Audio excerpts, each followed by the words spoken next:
But today, I'm going to take you through 5 of the most hype moves that have been made during this offseason. Transfers from one team to another. Let's dive into the list. Let's start with number 5. And we're actually going to start off with a team that many people think that I don't like. And that is Sentinels. But I don't hate Sentinels, despite what some of you might think. Because number 5 on my list is, of course, Narrate going to Send City. Now, there is an interesting thing here with Narrate, where Narrate, obviously, if you watched him play last year, was incredibly good. Right, we can probably mostly agree on that. But Sentinels have decided to swap his role around. He is now mostly playing on the Cypher, on the Killjoy role here, which some people think he won't be as good at and it will be worse for him overall. However, even if that is the case, Sentinels can always swap it back around and send Narrate back to Initiator if they don't like it. But I think on the whole, Sentinels are a team, of course, that were already doing pretty well and already going pretty far in these tournaments, right? Like in Champs, they had a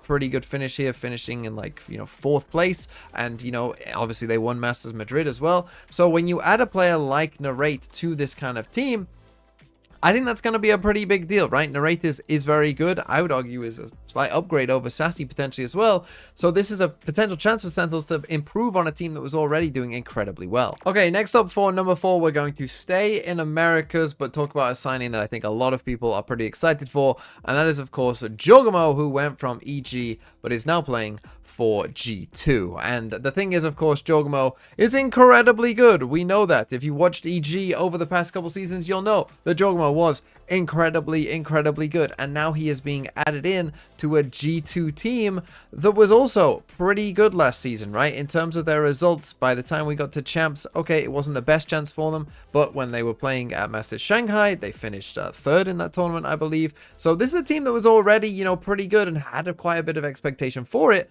but now you're looking at a team that's added in Jawgemo to that, and I think many people thought the G2 were a team that needed that kind of just that extra bit of firepower from where they were last year, and Jawgemo was kind of the perfect player for that. Okay, coming in at number 3 is not just going to be one signing, but it is going to be 2 signings going to one particular team. But I hope that you can forgive me, because these are pretty hype signings, because it's Team Vitality signing both Durka and Les.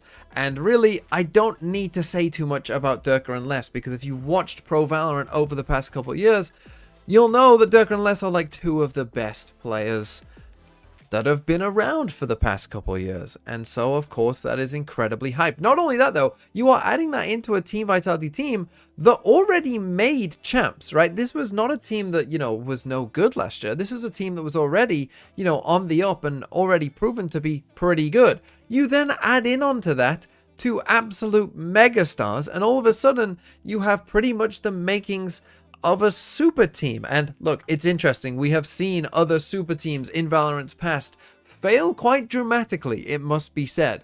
But this one is very much up there, and the expectations are through the roof for this team.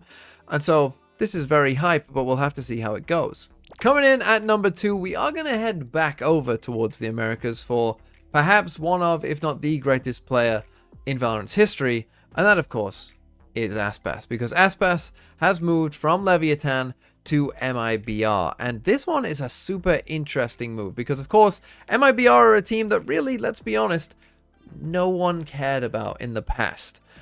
But now with Aspas on the team, you probably will care about them. I mean, he is Aspas. He is insane. We all know this for a fact. You know it for a fact.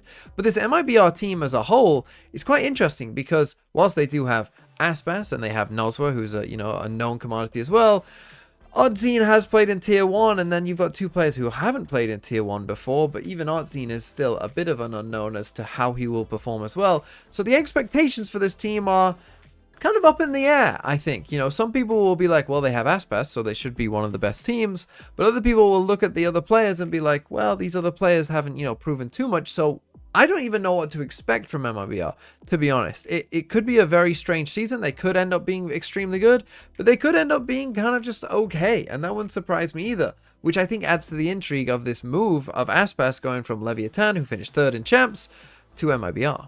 But then coming in at number 1 for the most hyped signing really is quite easy, because whilst we are talking in the other positions about players, some of the best players in the world, moving teams and potentially creating super teams, there's only one signing this offseason which has been historic, and that, of course, is Florescent going to Apex, because Florescent was playing with Shopify Rebellion in Game Changers and won Game Changers with Shopify Rebellion, but now has decided to join Apex and go straight to tier 1. And this is where this is going to get interesting, right? And this should be very cool for Apex to add in Florescent. And I think many people thought in the past, you know, that if a Game Changers player was going to make it to tier 1, that it would definitely be Florescent.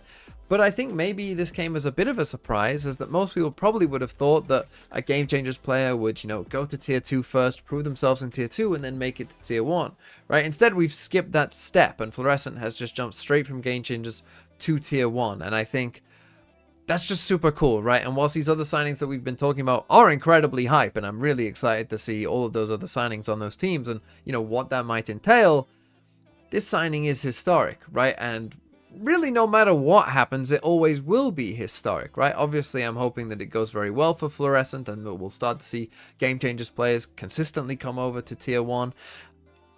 But either way, this is a first of hopefully many, and Florescent will always be known as that player that first broke the dam. So that is my list for the top 5 off-season signings. Let me know what you think in the comments down below. Yes, I am aware that there was no Pacific or China on there, but hey, I just looked at what I thought was the most hyped signings. But let me know what I missed potentially from, you know, I'm sure Pacific fans will be typing in the comments down below all the Pacific signings that are way more hype and why, you know, DFM are going to be the best team in the world. But let me know what you think and subscribe to the Acend channel for more.